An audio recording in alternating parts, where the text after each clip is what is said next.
இயேசுவிலே பிரியமான சகோதர சகோதரிகளே, உங்கள் எல்லோருக்கும் ஆண்டவராகிய இயேசு கிறிஸ்துவின் பெயரால் காலை வணக்கங்கள் மற்றும் வாழ்த்துக்கள்.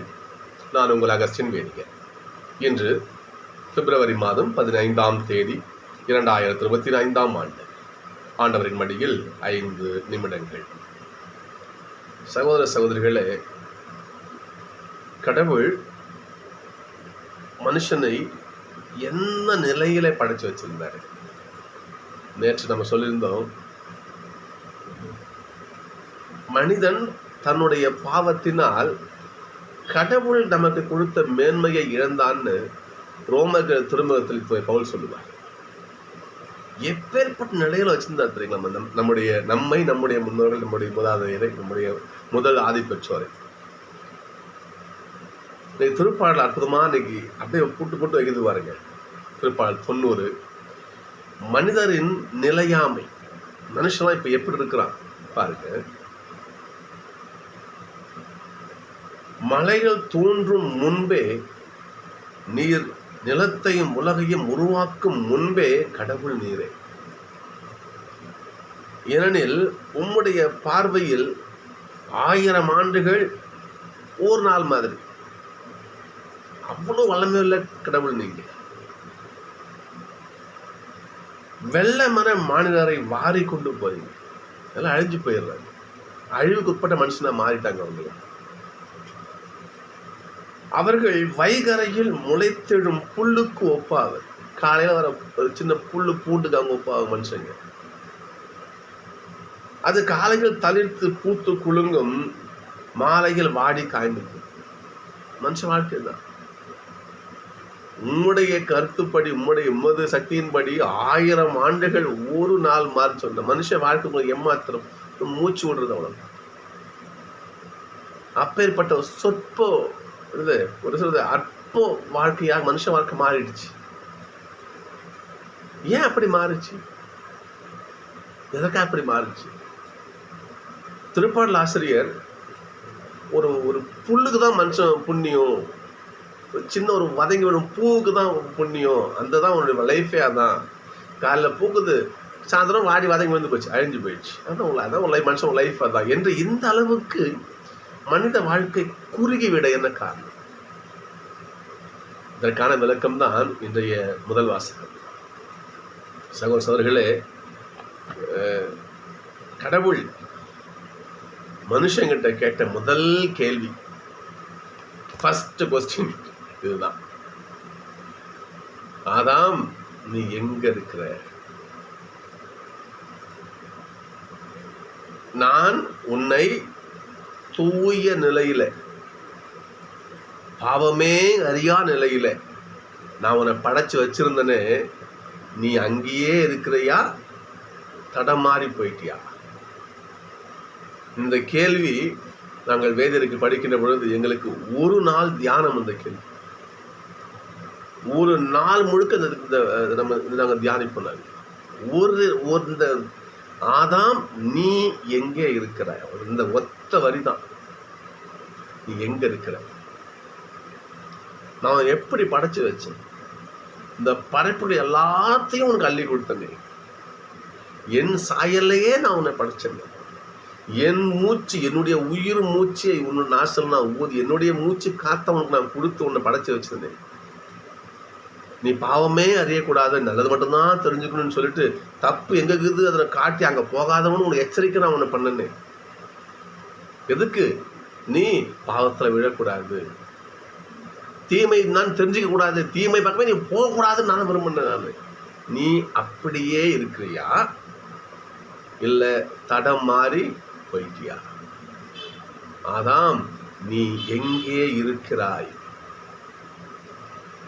எசையா சொல்லுவார், பாவத்தினுடைய விளைவு உறவின் முறிவுன்னு சொல்லுவார். பாவம் நம்மையும் நமக்கும் கடவுளுக்கும் உள்ள உறவை முறிக்கிறது. பாவம் நமக்குமே உள்ள உறவை முறிக்குது. பாவம் நமக்கும் பிறருக்கும் உள்ள உறவை முறிக்குது. நாம வச்சுக்கீங்க, பாவம் நமக்கும் இயற்கைக்கும் உள்ள உறவை முறிக்குது. பாவத்தின் வலிமை அவ்வளவு உண்டு. இங்க பாருங்க, முதல்ல பாருங்க பார்ப்போம்.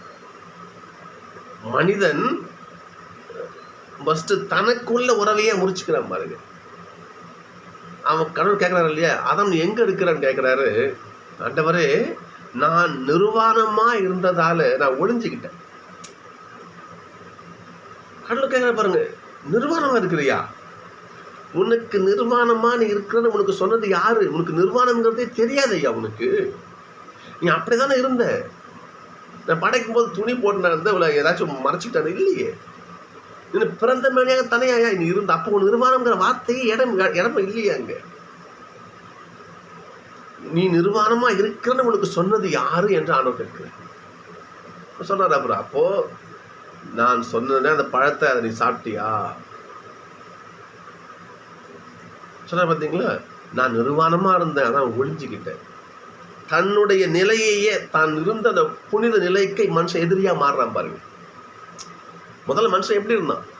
அப்படிதான் இருந்தான். ஆனால் அது அவனுக்கு பாவமா ஒரு கூச்சமாவோ தெரியல. தன் நிலையை மகிழ்ச்சியோடு ஏற்றுக்கொண்டான். ஆனால் எப்போது அவன் பாவம் செய்தானோ தன் நிலையை ஏற்றுக்கொள்ள முடியல. தன்னைத்தானே பார்க்க அவனுக்கு கூச்சமா கூசுது, அவனுக்கு உடம்பு கூசுது. அவனுக்கு தன்னைத்தானே பார்த்துக்க முடியல. மனுஷனுக்கு சொல்லுவாங்க இல்லையா, ஐயோ எனக்கு நான் அந்த தப்பு செஞ்சுட்டு எனக்கு என் மேலே எனக்கு ஒரு மாதிரி அருவருப்பா சொல்றேன். அதான் பாவம் தனக்குள்ளே இருக்கின்ற உறவையே அசிங்கப்படுத்தும், உறவை முறிக்கும். அதான் பாருங்க, நான் நிர்வாணம் ஆயிட்டேன் ஒதுங்கிக்கிறாங்க. ரெண்டாவது, கடவுள் கேட்க நான் ஒளிஞ்சுக்கிட்டேன். நீ பாவம் செய்யும் போது கடவுளை விட்டு விலகி போய் ஒளிஞ்சிக்கிறேன். நம்மளுடைய ஆதிபட்சம் பாதம் ஒழிஞ்சுக்கிட்டாரு. இப்போ நம்மளுடைய ஆதிபட்சம் ஒழிஞ்சுக்கிட்டாங்க. ஏன்னா அவங்க பாவம் செஞ்சார். தன்னோட உறவையும் முறித்து கொண்டார். அதாம் கடவுள்கிட்ட வந்து தன்னை பிரித்து கொண்டு போயிட்டாரு. முதல்ல மகிழ்ச்சியாக இருந்தாங்களே, இந்த இடத்துல அப்படித்தான் விட்டு போனார் கடவுள். அந்த நிலையில் அவங்க இல்லையே. ஏனென்றால் காரணம் பாவம். ஒன்று, தனக்குத்தானே உள்ள உறவையும் ஆதாம் முறித்து நாம் முறிச்சுக்கிட்டோம். நாம இல்லையா, மனுஷன் முறிச்சுக்கிட்டோம். நாம கடவுள்கிட்ட வந்து அவருடைய உறவையை முறிச்சு ஒளிஞ்சுக்கிட்டோம். 2 உறவுகள் காலி. 3வது, பிறரோடு கொண்ட உறவையும் மனுஷன் முறிச்சு கொள்றான். முதல்ல பாருங்க பார்ப்போம். ஆதாம் ஏவாளை கடவுள் கூட்டு வருவார். அப்போ அற்புதமான டயலாக் பேசுவார் பாருங்க. ஆதாம், என் எலும்பின் எலும்பும் சதையின் சதையுமானது இவர். என்னுடைய எலும்புக்கு எலும்பு, சதைக்கு சதை, ரத்தத்துக்கு ரத்தங்கிற மாதிரி. ஒரு கட்சியில் சொல்லுவாங்க, ரத்தத்தின் ரத்தமானவுடன் பிறப்புகின்ற மாதிரி. ரத்தத்தின் ரத்தமா அவர் என்ன பண்ணாரு, அவ்வளவு அன்பு செய்த அந்த ஆதாம் சொல்ற பாருங்க, நீங்க எனக்கு கொடுத்தீங்களே பொண்ணு, அவதான் எனக்கு கொடுத்த, நான் சாப்பிட்டேன். என் மனைவின்னு சொல்ல அவருக்கு நான் கூசு. நீங்க எனக்கு கொடுத்தீங்களே, அது ஒரு பொண்ணு கொடுத்தீங்களே துணையா மனைவின்னு சொல்லிட்டு, அவதான் கொடுத்தா.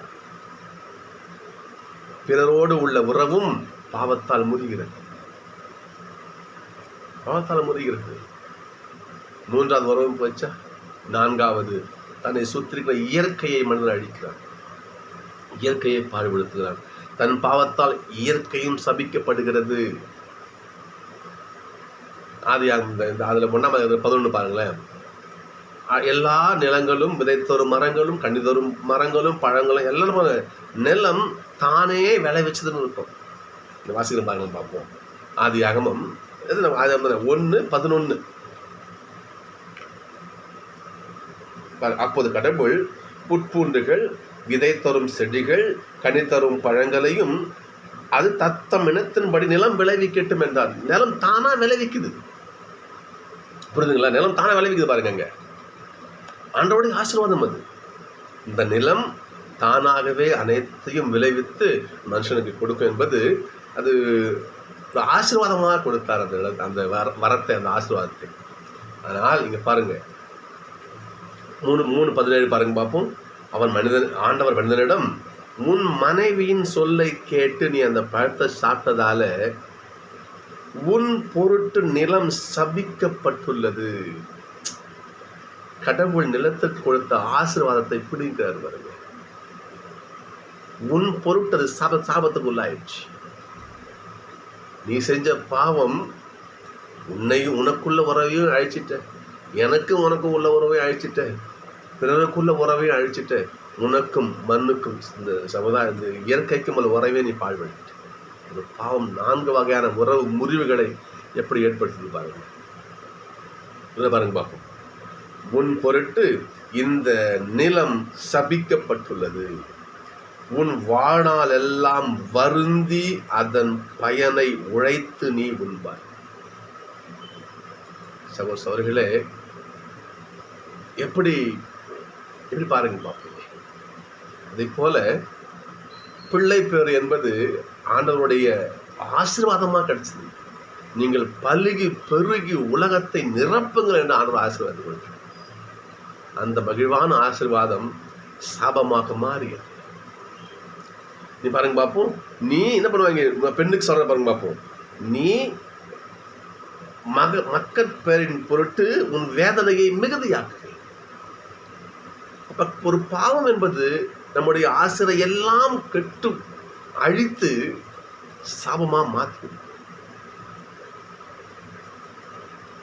இதுக்கு ஒண்ணுமே நம்ம என்ன செய்ய முடியும் சொல்லுங்க. உறவுகள் எல்லாம் முடிச்சிருச்சு. ஆண்டவர் நமக்குள் உறவு முடிச்சிருச்சு. அண்டை வீட்டுக்கார பக்கத்து வீட்டுக்கார குடும்பத்துல பாவங்கள் உறவு முடிஞ்சு போயிடுச்சு. இயற்கையும் பாழ்பட்டது. மனுஷனோட செய்ய முடியும் சொல்லுங்க பார்ப்போம். சகோதரர்களே, பாவத்திற்கு அவ்வளோ வீரியம் வலிமை உண்டு.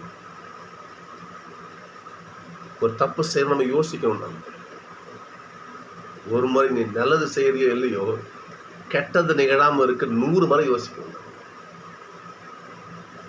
கடவுளுக்கு பயப்படணும். கடவுள் நமக்கு அவருடைய ஆசீர்வாதத்தை கொடுக்க தயாரா இருக்கிறாரு. ஆனால் நீ என்ன என்கிட்ட கொடுக்குற, உங்ககிட்ட என்ன ஆகுதுன்னு கேட்கிறாரு கடவுள். நான் உனக்கு ஆசீர்வாதம் கொடுக்குறேன்பா, நான் அற்புதம் செய்கிறேன், அருங்குறை செய்கிறேன், உனக்கு என்னுடைய இந்த அற்புதத்தெல்லாம் அருங்கொடையாக கொடுக்குறேன். ஆனால் நீ எனக்கு என்ன கொடுப்ப? நீ கொஞ்சமாக தான் உங்கள்கிட்ட எனக்கு கொடு, நான் உனக்கு அதை மிகுதியாக கொடுக்குறேன். ஆண்டோடைய அந்த செயலை பாருங்க. இன்னைக்கு நற்செய்தி பாருங்க. இன்னைக்கு நற்செய்தி தான் இன்னைக்கு அற்புதமான நற்செய்தி. இன்னைக்கு அப்பம் பழுகும் நிகழ்ச்சி. இன்னைக்கு 4000 பேர் கூடி இருக்கிறாங்க. சாப்பிட ஒன்றும் கிடையாது, சாப்பிட்றவங்களுக்கு கிடையாது. அப்போ அந்த சொல்ல பாருங்க பார்ப்போம். எப்போ அவங்க சாப்பாடு கொடுங்க, உங்களுக்கு பசியாக இருப்பதுக்கு மனசு இல்லை, சாப்பாடு கொடுங்கன்னு சொல்லிக்கிறார். அப்போ சொல்ல எங்கள் சீடுங்க சொல்கிறாங்க, எப்படிங்க சாப்பாடு கொடுங்க ஆண்டவரே, இவ்வளோ கும்பல் சாப்பாடுக்கு எங்கே போவோம் சொல்லி அவங்க கேட்குறாங்க. அதற்கு ஏசப்பா கேட்குற கேள்வி பாருங்க. உங்களிடம் எத்தனை அப்பங்கள் உள்ளன, உங்ககிட்ட என்ன இருக்குது, அதை கூடிய ஃபர்ஸ்ட் உங்ககிட்ட இருக்கிறத முதல்ல கொடுங்க. அதன் விளை அதனை கொண்டு நான் உங்களுக்கான ஆசீர்வாதத்தை மிகுதியாக்குறேன். ஆண்டவரே, நான் நல்லது செஞ்சேன் ஆண்டவரே, இருந்தாங்க ஆண்டவரே, நான் 4 பேரை எனக்கு தப்பு செஞ்சேன், நான் மன்னிச்சேன் ஆண்டவரே. அவங்க மன்னிப்புங்கிற அந்த இது வச்சுருந்தாங்க. வச்சுக்கோங்க, நம்ம கிட்ட என்ன இருக்குது அதை கடவுள்கிட்ட கொடுப்போம். ஏசப்பா பாருங்க, உங்களிடத்துல என்ன இருக்குது கொடு ஃபர்ஸ்ட். எங்கிட்டயே கேட்டுருந்தீங்கன்னா, ஆண்டவரே கொடுங்க, ஆண்டவரே கொடுங்க, ஆண்டவரே கொடுங்க கொடுங்க, நீ என்னையா ஃபர்ஸ்ட் கொடுக்குற?